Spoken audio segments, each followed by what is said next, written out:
Hello, welcome to Hear Her Sports. I am your host and producer, Elizabeth Emery. This year, the Cyclocross World Championships are in the U.S., in Fayetteville, Arkansas. The last time that happened was in 2013, when they were in Louisville, Kentucky. I was there then, and am excited to be going to watch the racing again this year. If you're going to, absolutely, please reach out. I'd love to say hello, and we'll be carrying some giveaways for you. There have been controversies about the World Championships in Arkansas because of Arkansas's recent shameful anti-trans history. There were calls for a ban on the event and to move it to another location. If you would like to read more on this, I've included some links in the show notes. For those of you not familiar with cyclocross, it's sort of like a combination of mountain biking and road biking. The bikes look like road bikes with drop bars, but have more clearance between the tire and frame so less mud builds up there. In high-level racing like the World's, tires are limited to a max width of 33 millimeters. The frames are designed for the technical, explosive riding required in the sport. The season is fall and winter, so it's often muddy and wet and cold. The races are held on short courses that take roughly 6 to 10 minutes for one lap. They include features like sand, barriers to bunny hop on your bike or jump over on foot, super steep climbs to run up with a bike on your shoulder, and other fun stuff like flyovers and pump tracks. Female riders go around and around for about 45 minutes, and the men for about an hour. It's super great to watch. We've been watching on GCN. I have a link in the show notes for that as well. Today's guest is Helen Wyman, retired British superstar cyclocrosser. Not only are her results stellar, she is also a longtime advocate for equity in the sport. I wanted to get her on the show to review the work she did while on the UCI Cyclocross Commission and to get a preview of the World Championship racing that will take place very soon, January 28th to 30th. Helen and I talk about all of that and some fun details about racing cyclocross that will prep you for watching. I feel a little bit bad because Helen and I do a little bit of nitpicking of American Clara Honsinger's starts. But one, as Helen says, there's no secret that Clara is not the fastest starter. Two, I talk with Clara herself about starts in episode 100 when she was on the podcast. Three, Helen's comments are super interesting. She has so much insight. The tiniest details make an elite racer. I mean, to bend your knee or not to bend your knee. You'll have to listen to our conversation for that reference.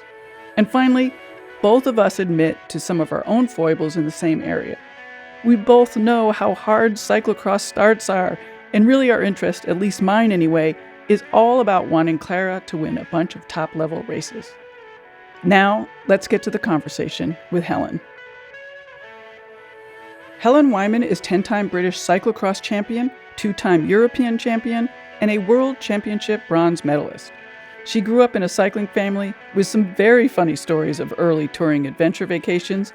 She began racing at age 14 and found cyclocross at 18, when the cross season fitted conveniently around her university studies in physiotherapy. Then, at 23 years old, she took up the sport full-time. She rose to the top of British cyclocross, as well as to the top of the international field. Helen has dedicated so much time and energy to racing cyclocross, and equally important, to making progress for the sport towards equality for female riders. This included 4 years on the UCI Cyclocross Commission. She retired from racing in 2018, and since then established Helen 100 to provide opportunities to women in cyclocross, has been the expert commentator for Red Bull coverage on cyclocross, and she has become a mom. For more from Helen, take a listen to episode 22, where I first learned about Helen and her advocacy work. It's in that discussion you can hear about her early cycling start. Welcome, Helen. Thanks for being on the show. I appreciate it. Thanks for inviting me. Well, I wanted to get you here to talk about media coverage of cyclocross. Okay. Because I found cyclocross is doing a really great job of equal coverage, and I often mention it as an example of places where it's going right. And I credit the work you did on the UCI Cyclocross Commission for those changes and for the great coverage. So I want to hear some more stories from you and also get your impression of how things are going. Well, I would say that cyclocross is in a really healthy position now for women. In terms of cyclocross coverage, one of the first things that I changed when I first went into the Cross Commission was a couple of rules that were free. And they made huge impact. The people in the commission didn't necessarily believe me that they would. And it turns out that I was right. I mean, the first thing I changed was that the elite women's race had to be immediately before the elite men's race.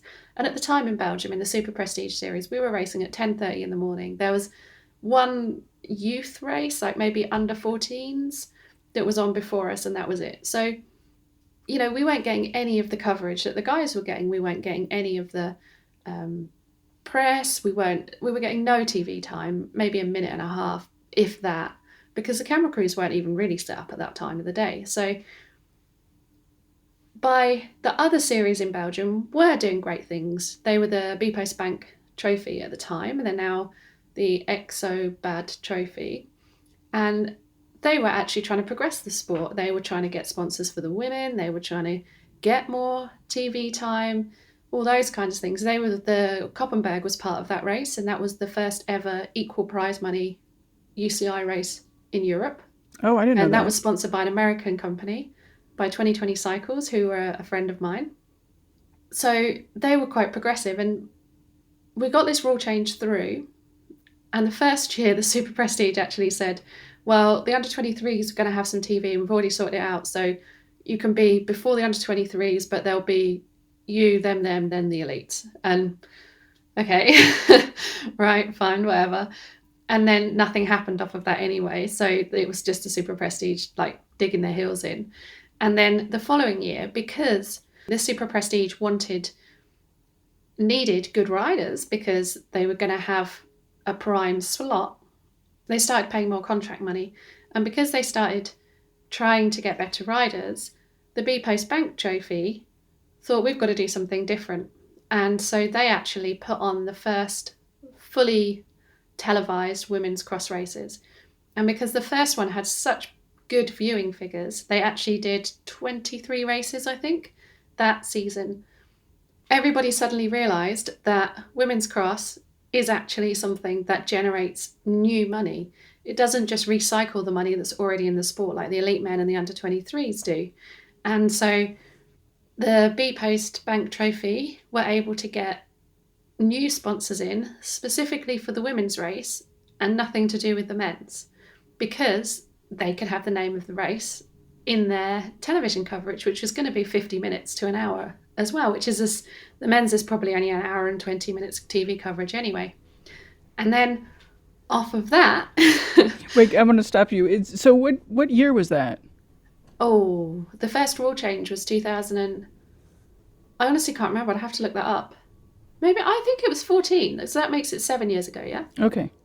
And so prior to 2014, the women raced on the same day as the men, but way earlier in the day. So as you said, like basically the course wasn't really set up, the TV wasn't set up, blah, blah, blah. No, only in the Super Prestige.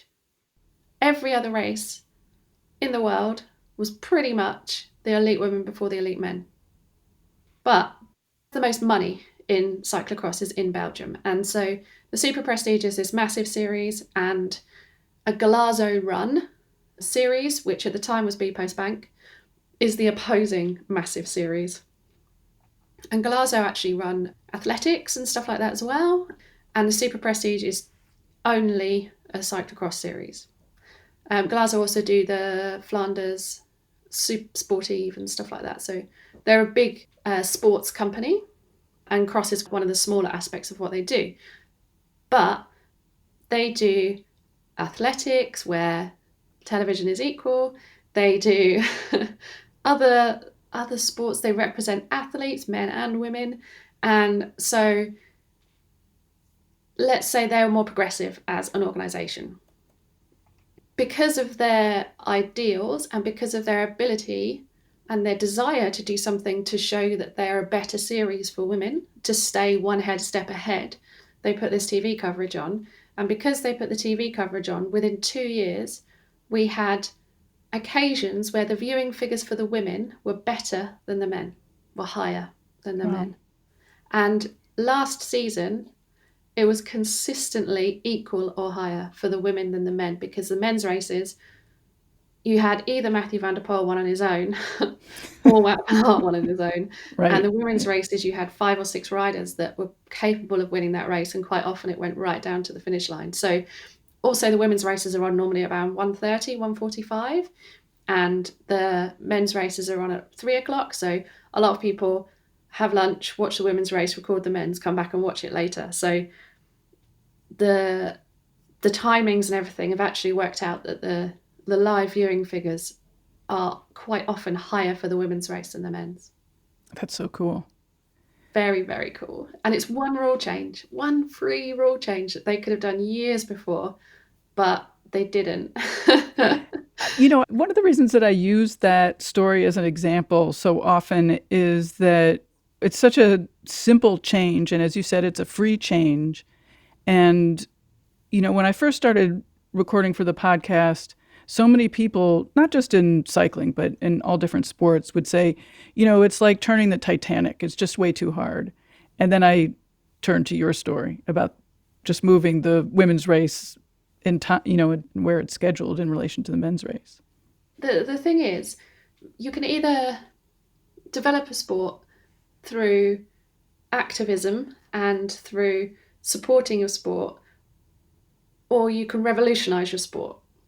And to be fair, cyclocross didn't need revolutionizing. It needed the UCI to stand up and do the things that were what would be expected in 2020.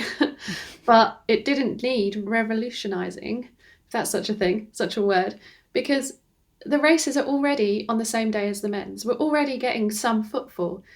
By having the race immediately before the men's, you're getting all the footfall because everyone wants to be in place so they can watch the men's race. But because they're there, they're going to start looking at the riders. They're going to pick their favourites. They're going to start following. Because they start following the women's race, they go there a little bit earlier to get drunk so that they can watch the women's race because they've now got people that they support in that. They can buy their scarves and all those things, and they can get their photo with them, and they can feel really excited about the fact they've met their superstars. And they've got two opportunities to do that instead of just one. The professionalism of the sport has increased beyond recognition from when I first started racing to now, because when I first started racing in 1999, there wasn't a world championship for women. The first world championship was 2000. And now, 2 years ago, 2019 was the first year where we had equality across the board at the World Championship. So there's junior men, junior women, under 23 women, under 23 men, elite women, elite men. And that was the first year. So it took 19 years to go from no race to 3 for women, which is probably slow progress, but we've got there. You can't change the past. But the biggest difference in terms of professionalism at the top of the sport, in my opinion, is the TV coverage. Is because you have TV coverage, the teams, the Belgian teams, where all the money is again, want to have a rider in that. Because if there's an hour's TV coverage for the women, there's an hour and 20 for the men's, and you've got 5 men, but only one gets on TV, why would you want 4 men that aren't on TV when you could have a woman? So because the teams were fighting for the top women, it brought on the professionalism of the riders that weren't quite there yet, that needed the kickstart to be able to get there, that progresses the sport. There was also a rule that in order to have a UCI team, you had to have a woman on the team, which also helps a tiny bit for the smaller UCI teams. But I think because you want your jersey seen, that's what a team's about. The team is about getting a return to your sponsors, and your sponsors want their jersey seen. And television in Belgium is how you get a return for your Belgian sponsors.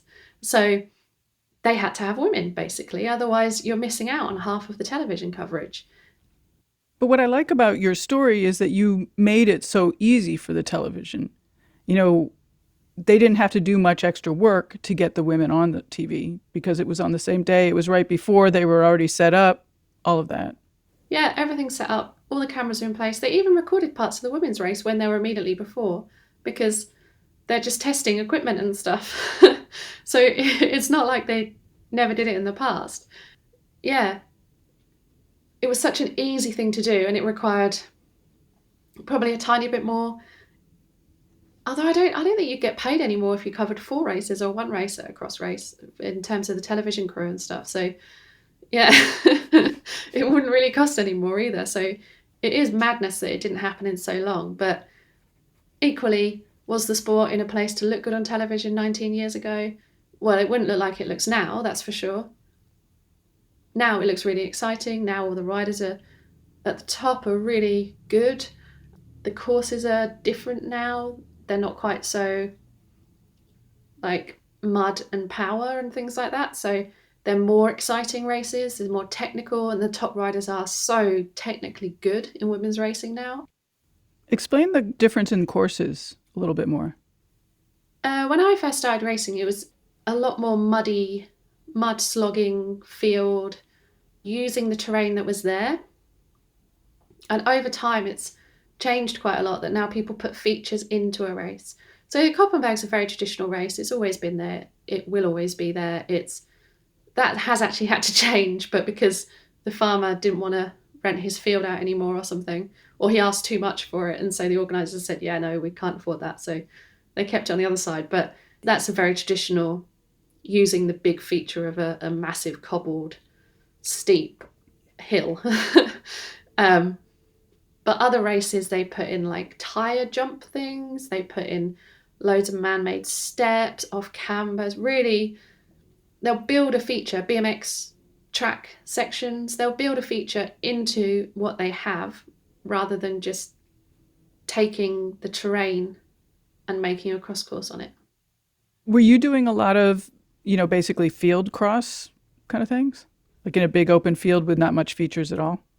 There's always features because the traditional courses are like Aspra Havre, which is on the side of a hill with a death drop that they've used for 35 years. Koppenberg has got the massive cobble climb with lots of crazy descents, lots of steep mud sections. Yeah, Coxsider's sand. It's always been sand. It's never changed. That course has changed so much, but it's still sand. So there are a lot of traditional courses that always had those features. And the weather has changed as well. There was definitely a lot more rain earlier in the year than there is now.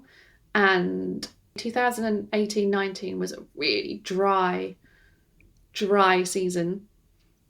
Yeah, that was the year I retired actually. And we were still using short sleeve skin suits in February, and that's just unheard of. So the seasons have changed. The last 2 years have actually got a bit muddier again, but not consistently. Whereas when you raced in Belgium from October to February, you were in mud, knee deep in mud, wherever you were racing, even on a course that wasn't necessarily muddy. And yeah, now, like Hoogstraten, for example, is at the end of season, and this is super prestige in February. And every year I raced it, except the last one, it was knee deep in mud. And it's exactly the same venue. They've moved it now. But it was exactly the same venue for the last 6 years or so. And and still the conditions have got less muddy every year. So it just shows that the seasons have definitely got drier. And that changes courses. Sure. You mentioned how the riders are getting so technically skilled. And is that sort of a ripple effect of more money going to the women's side? They can afford to not have a second job, for example, and to completely focus on training and hire assistants and things like that? I think it's actually because we get them at a younger age. So Anne-Marie Worst was a mountain biker. Puck Peters is still a mountain biker. Celine Del Carmen Alvarado did some mountain biking. Evie Richards was a world champion in mountain biking. Tom Pidcock is the Olympic gold medalist in mountain biking. And these riders all raced cross from a very young age. But if you race an Olympic sport and a non-Olympic sport, and the Olympic sport has funding from national federations or the drive of this Olympic medal, there's more money. Mountain biking had more money for women anyway. Probably still does, to be fair, for the very top women. And you have this drive that, you could earn 300,000-400,000 euros as a rider like Jolanda Neff. Why would you go into cross when probably the highest salary was 50,000 euros and you weren't earning equal prize money and you're getting very little start money, particularly compared to the men? So when you're 18 and your path could go mountain biking or cross, why would you choose cross? Whereas now, for the last 2 seasons, Celine Del Carmen Alvarado had the most prize money of any cyclocross rider in the world, male or female. Yeah.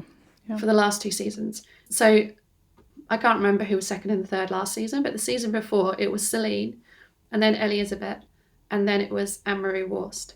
So the first and the third woman, I think Celine won something like 137,000 euros in prize money. Just in prize money. Right. And Elisabeth was on probably 125,000 in prize money. And then a woman was third. Because every series pays equal prize money, so now it's 40,000 euros to win the Super Prestige, 40,000 for a World Cup, 30,000 for the Badkammer Trophy overall. So until 5 years ago, that wasn't anything like that. And so now, you're a young rider, you don't actually have to be in the best team in the world, because if you're good enough, you will get a good team and they will give you a good salary. But also you have the opportunity to win this huge amount of money in prize money. Yeah, I mean, even when we last spoke, the prize money was not equal yet. No, this season was the first season that every single prize fund, pot, everything, individual rounds and overall series are exactly the same, men and women. That's awesome. Yeah, so it took 8 years to get that. From when I left the commission till right. till now. But at least when I was on the commission, we got equal C1, equal C2, equal overall prize funds. And they did finally agree that within 3 years or 4 years, they would have equality. So, and it happened. And they have now. Yeah. Before we continue, can you catch us up on how you're still connected to cyclocross and what you're doing and how you're involved?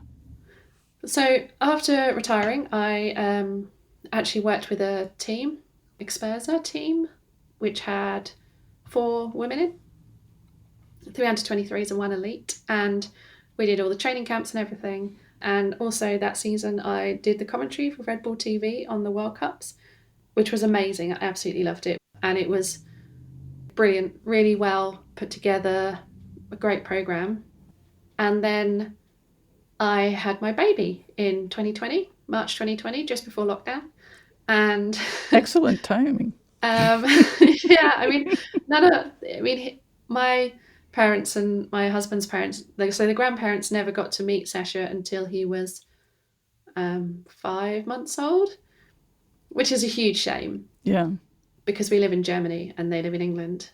And that was a massive shame. But at least they've met him lots of times now. And yeah, he's a cool kid, so they'll forget in no time. And then with lockdown and with Sasha, I've just been doing stuff for junior women's racing kind of on the side. We had a junior women's race series, which was that was 2020 was the last series we had in Europe. And unknown rider called Fem Van Empel was leading the junior series. There was 4 rounds. And she raced cross and she played football.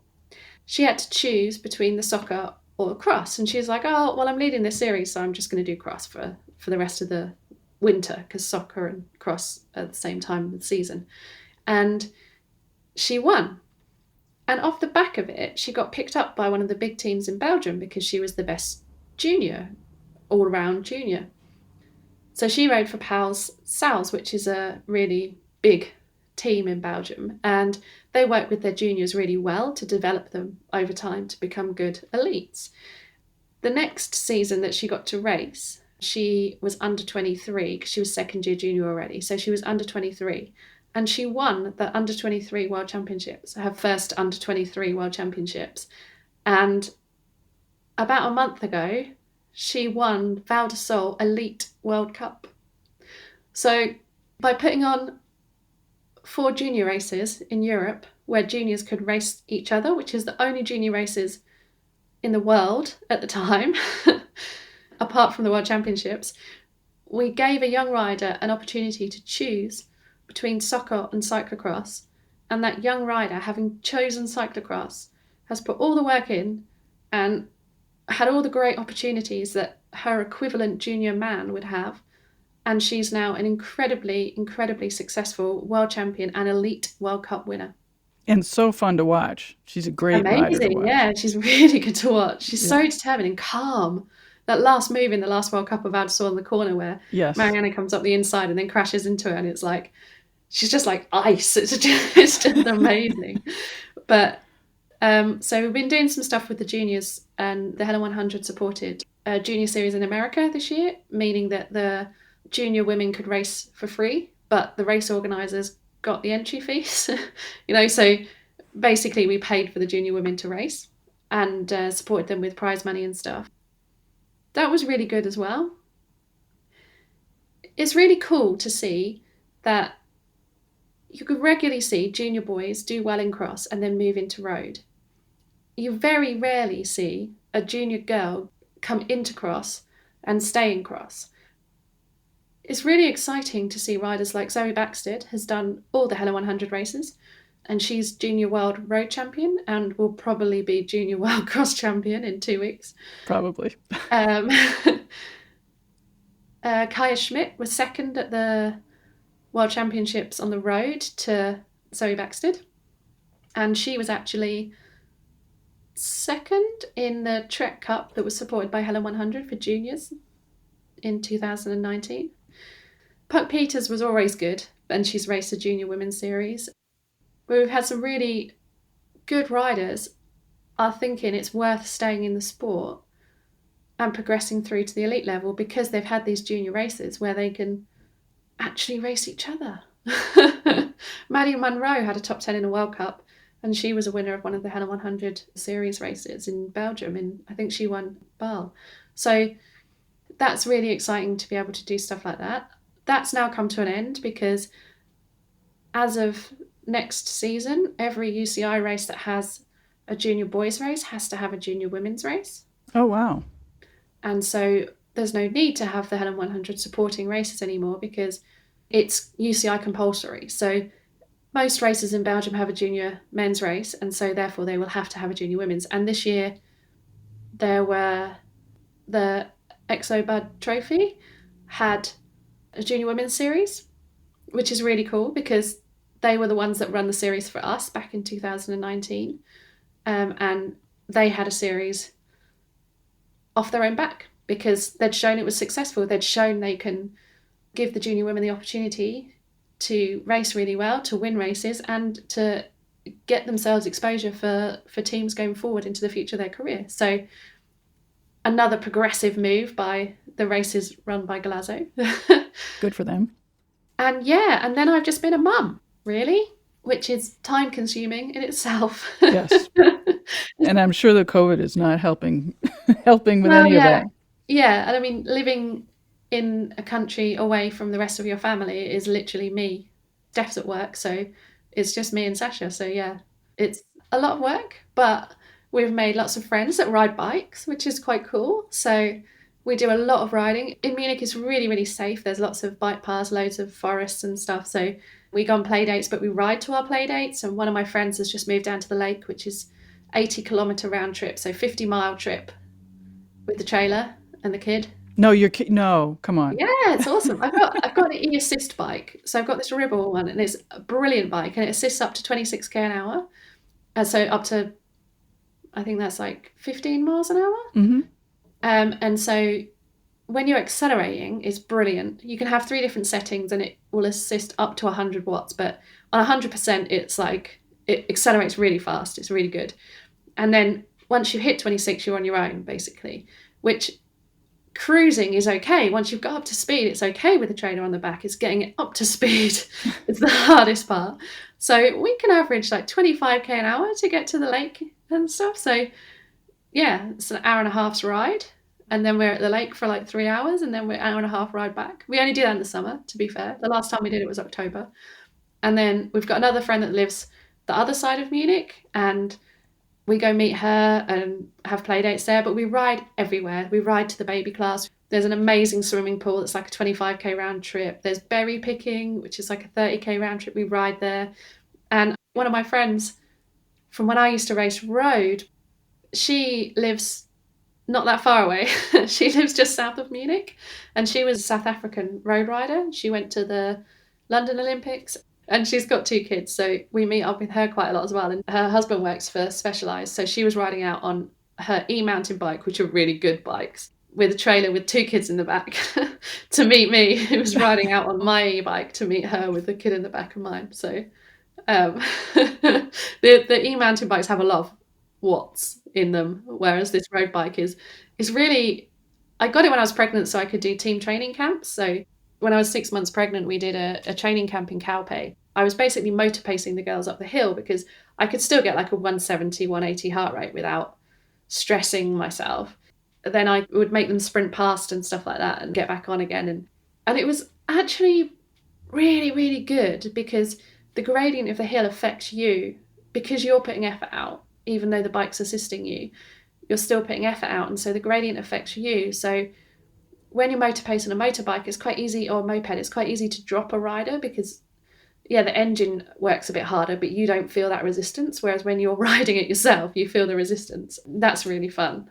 So yeah, so I had it when I was pregnant, and it's the most versatile bike ever. And it's a friendly e-bike because you cannot get any assist over 15 miles an hour.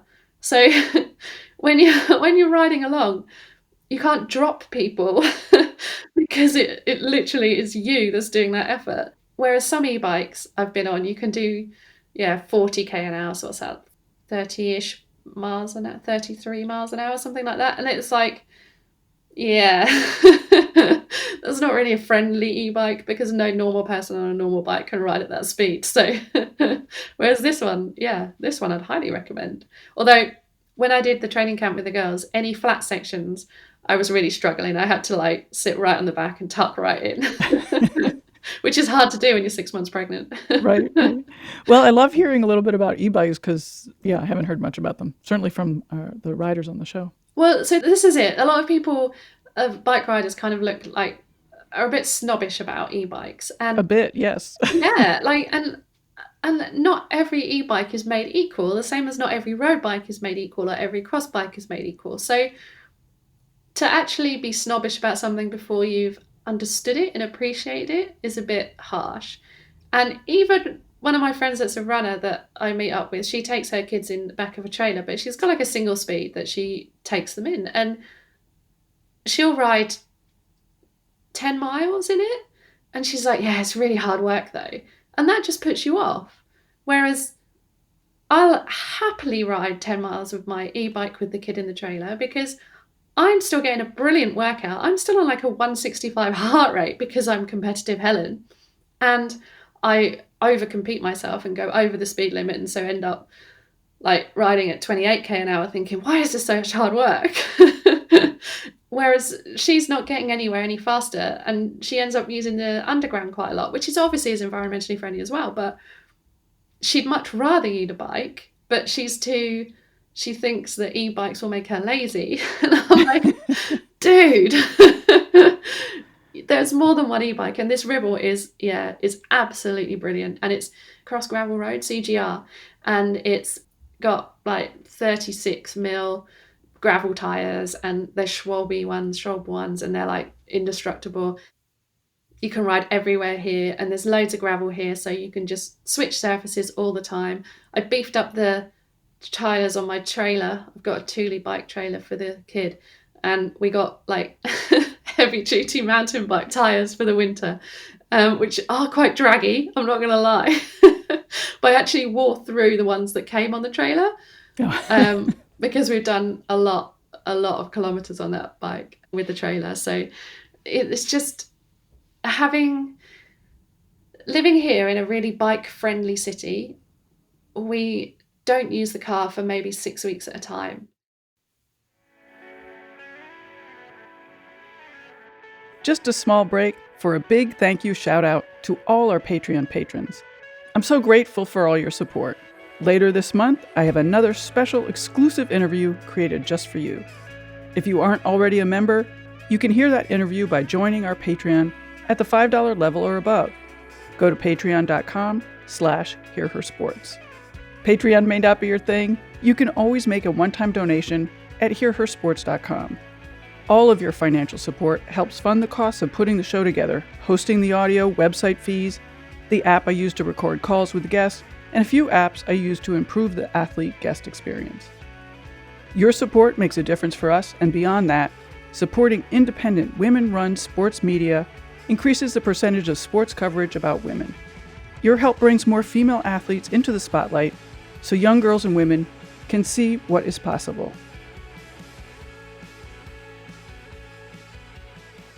Before we leave, I would like to hear sort of thoughts of what's happening with the World Championships that are going to be here in the U.S. And, let's start with who to watch.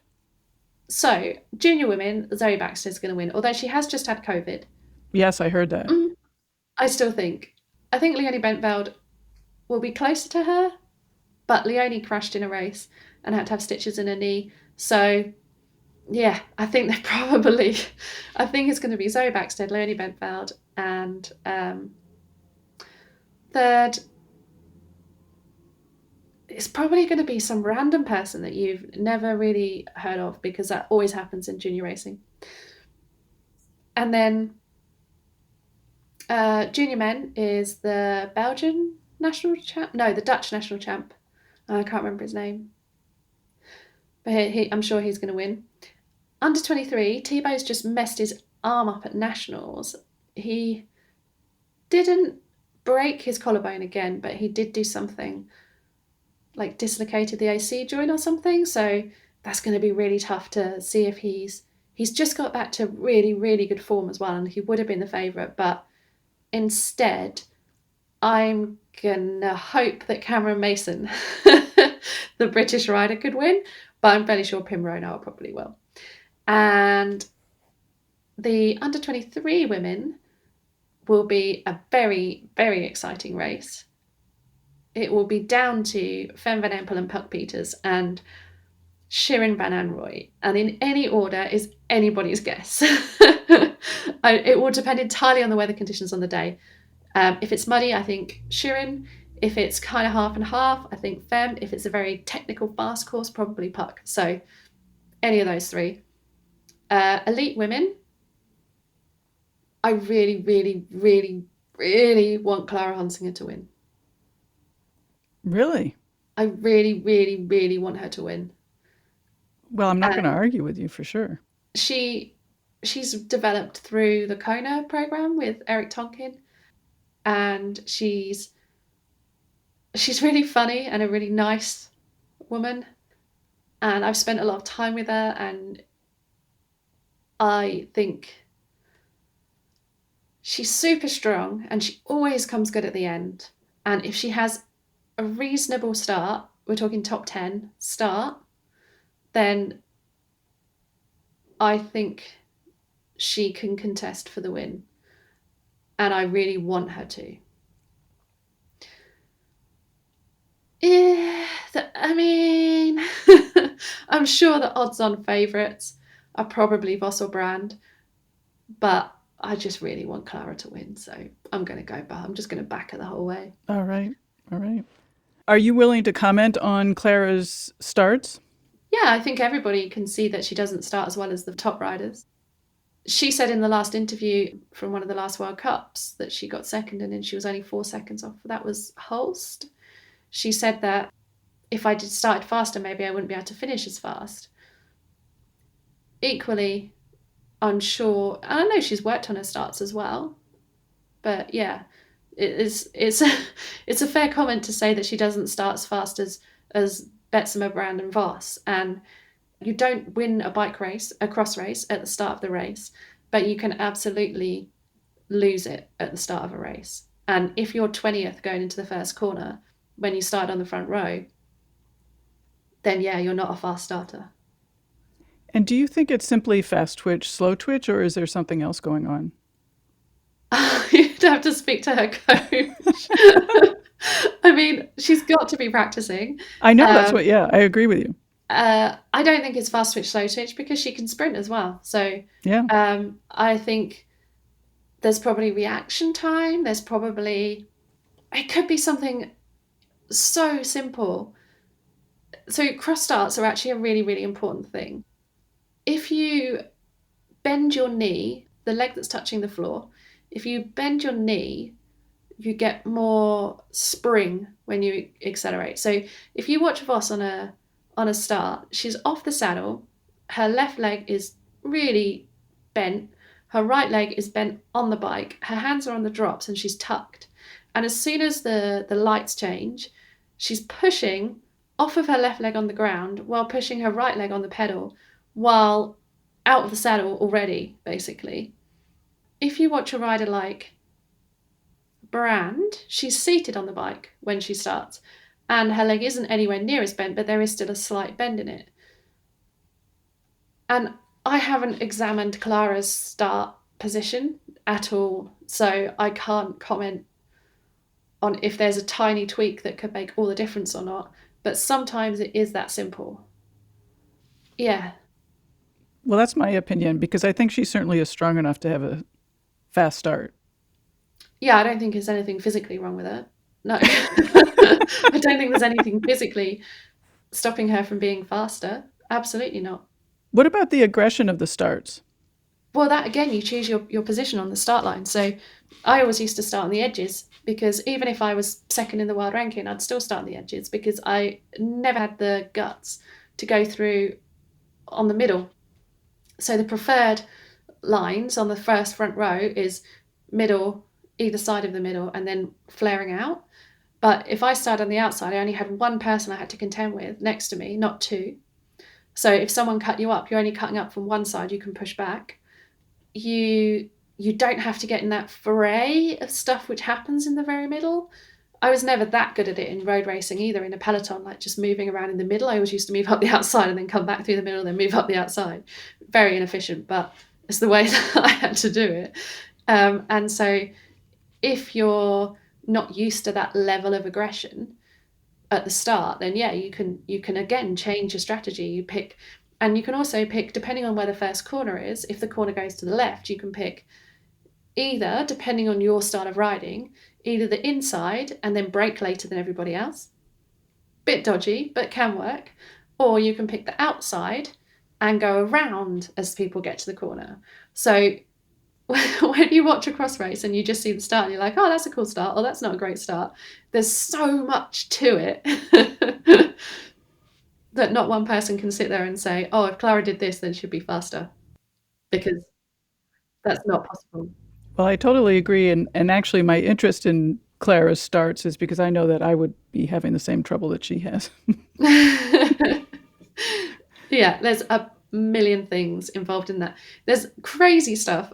Like in cross clinics, we get people to start on the opposite foot to what they're used to starting. So Oh, wow. if your strongest leg is your right leg, why would you put your right leg on the pedal when your right leg probably has better proprioception and can find the other pedal quicker, which is another major part of a start? Clipping in. If you're not clipped in, you can't get out of the saddle and accelerate. You can be out of the saddle, but you can't accelerate properly if you're not clipped in. So why wouldn't you try starting with your left foot when the right foot, say you're right foot orientated, so you put your left foot in the pedal, you put your right foot down, it feels really weird the first time you do it, and you push off of the right leg, which is your dominant side, which in theory is stronger than your left side, and that will give you the most spring to start to get away. And then because your right foot should have better proprioception, you should be able to click your right foot in quicker as well. So try it and see what happens. And we make people do that in cross clinics and it freaks them out. But some people have actually changed their riding style and found they're a couple of seconds quicker off the start just off of that. And again, I'm not saying for Clara, she works with great people. She has a fantastic team around her with Stu Thorne and the Cannondale team. And like, I'm sure she's explored every avenue on this, and I'm sure it's work in progress. Of course. I think also the field have got slightly more aggressive over time. There are certain riders that have always traditionally been more aggressive than others. I was actually impressed at how Clara held her own a lot more this season than I've ever seen her during the race. Like Betsema cut her up. No, was it Puck? Oh, I remember that. One of the Dutch riders cut her up a bit on one of the steep climbs that she was able to ride and they weren't. And the next lap she just barged through the gap. And that's how you have to respond to them. When they respect you, they give you a little bit more room. Marianne Vos is always, in my opinion, from my racing, I've always found her incredibly respectful of other riders. And other riders have always moved out of her way. Like if she's at the back of the field, she crashes or something and she's trying to come back through, people move out of her way. At the front of the race, she doesn't do stupid moves. That one in Val d'Isole she did, which was a mistake, but it could have actually, it was a brave move. It wasn't a stupid move. When she came past Brand in Trek Cup this year to win it, she was nowhere near touching her ever, and she cut through this tiny little gap that you wouldn't even thought was a gap, and she did it in such a brilliant way. But not everybody else is like that. And you quite often watch races and think, oh, hold on, that wasn't necessary. And so, yeah, I agree with Clara that it can be quite, if you're not used to that at all, which American racing isn't like that at all. It's not quite please after you, but it is very, very, very much calmer. People establish where they are, and then they don't do douchey moves really. Whereas in Europe, they do that all the time. But like I said, as you gain more and more respect, and not necessarily because you're the best. I don't know that Katie Compton ever had the massive respect that some riders have, but I think Clara has gained a lot of respect with her strength, particularly, especially if a strong rider comes past you in a race and you can hold on to them, they can actually take you up another few places, and that's actually a really useful thing to have. I used to use Katerina Nash a lot.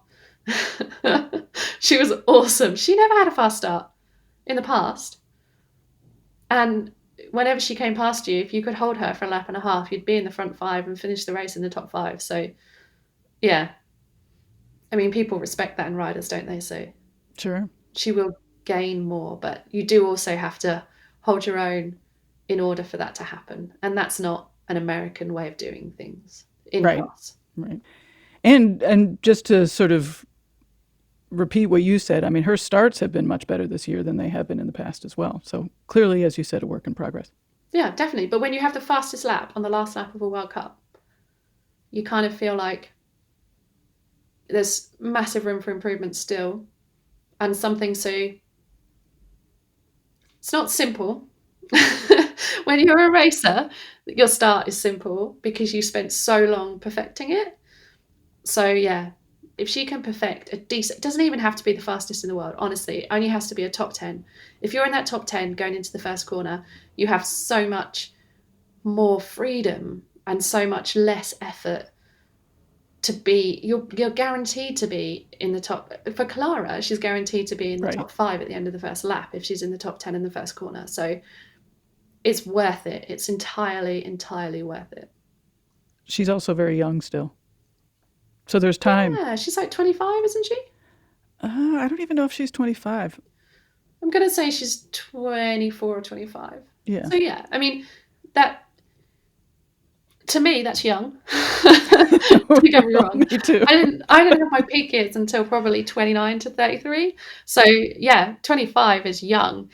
In terms of modern day cross, that, Fem van Empel's 20. Yeah, I know. Like Peter's 21. Like even, I think Worsted. And Zoe is even younger. 17. Yeah, it's like, she's 17. She's 18 this year. But like, yeah, you can't call her young because she's not the young ones, but she's definitely not reached her peak yet. Absolutely. Right. Absolutely not. Well, I kind of sidetracked us, and you were going to tell us your picks for the men elite. Oh yeah, Tom Pidcock. Okay, good. Probably Michael Van Tornau and two Narts. Okay. And what about the course? It was muddy when it was a World Cup, wasn't it? It sure was. So hopefully mud will make for, well, the faster racing makes for more exciting racing to watch on TV, to be fair. But the mud makes my favourites have a bigger advantage, so... My personal hope is sunny and muddy. Yeah, I I don't think that works, does it? That's a tough one. Well, it could have rained the day before.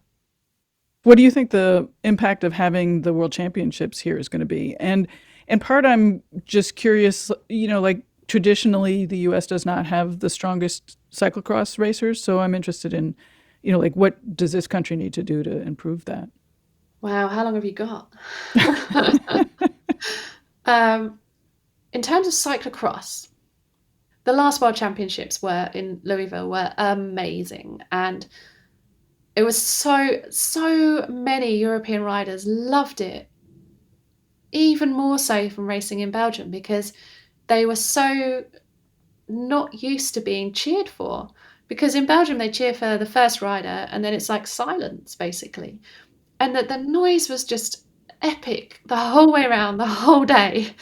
And the crowds were amazing and they're super friendly, and the Europeans loved it. They really genuinely loved racing there. And that was what, 2014, 2013, something like that. And I don't see huge changes in terms of the number of riders making it at the top of the sport from America. And that was 6 years ago, 7 years ago, which I think is a real shame. But your geography is your biggest issue.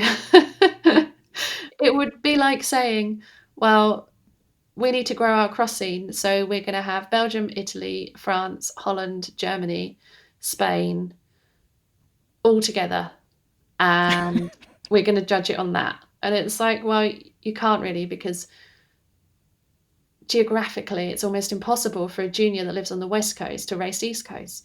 And there's not enough races because there's not enough people doing the sport for the land mass that you have. So I've always had this thing, and me and Chris Hour, the guy that used to run, that still does run, Charm City CX, had this huge discussion one night. We were probably a little bit tipsy, and we had this discussion about junior racing in America and how juniors to a European are 16 and 17-year-olds. And juniors to an American is anyone under the age of 19. So that could be a 12-year-old. And if you're a 14-year-old, you could race Cat 3, or you could race juniors, or you could race vets, or whatever it is. There are like 3 or 4 different options. And quite often you'll go to a race and you'll see riders of the same age, which in Europe would have to race in their age group, racing different races, and they never race against each other. And that to me seems really silly, because you're not, of course, in some regions there aren't enough riders to really do that. And that's where your geography is an issue. But where you do have that opportunity for more than one from that age group to race each other, you're actually learning to beat your peers. And that's the whole thing about the junior women's race, was learning to win races by beating your peers, not by getting trounced every week by people that are older than you, that you're going to take 4 years to get better than. So to me, American cross needs to fix its age groups for the younger riders. And from there, you'll actually find that those riders would learn to be better than who they're racing with, would learn to win races, would take that on to the next level, and would be your next elites that are really, really good. So, of course, you have to stay in the sport and blah, blah, blah. And it is an expensive sport in America. So the short answer is make age group, young people under the age of 19, make them race their age groups together. And the long answer is, you really screwed with the size of your country, basically. I mean, we had 122 14 to 16-year-old boys in that age group at our national championships. And we're a small country compared to yours. But geographically, we're a small country compared to yours. Population size, we're a small country compared to yours. But your population's so spread out, and you have other sports that are massive. And cycling in general is much bigger in the UK now, since we've had Bradley Wiggins win the Tour de France, Chris Froome, and I've forgotten his name. The Welsh kid.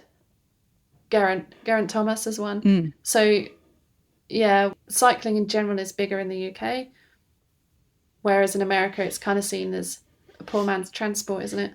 Yeah, totally. Yeah, Which it's not is a big cycling country. never gonna help. Yeah. Well, I've taken up a lot of your time, but before we sign off, what's something that you're looking forward to in women's cyclocross, next season? Next season, I'm looking forward to a healthy Alvarado, because I don't think we've seen the best of her yet. I think she can be better than she was in 2020. I'm looking forward to seeing. We still would have only had 2 junior world championships, but the junior riders will be in their 3rd year of racing. So I'm really excited to see what happens there. And I'm also excited to see what happens when the UCI does make mandatory junior women's racing on the same day as junior boys racing, and to see who drops junior boys races rather than ups their game to make it equal. Oh, see, I didn't ask about that, but yes, it's possible. But we'll see. Britain actually has done, they've only had 5 UCI races this year, and everyone has had junior women race as well. So a lot of countries are doing that, which is really good. I kind of told them they had to. They wanted to, but I kind of told them they had to. So not everyone has you in their ears. So. Well, thank you so much. This has been really, really a treat for me. Thank you. Okay, no worries. Nice talking to you. And that's it for another great show and more great women athletes. We love that you're here listening, following, and supporting. It would be fantastic to say hello at Worlds, so find me there. I'll be carrying a Hear Her Sports tote. We always have great shows coming up, so make sure to subscribe for free to Hear Her Sports on your favorite podcast player so you don't miss a thing. Until next time, bye-bye.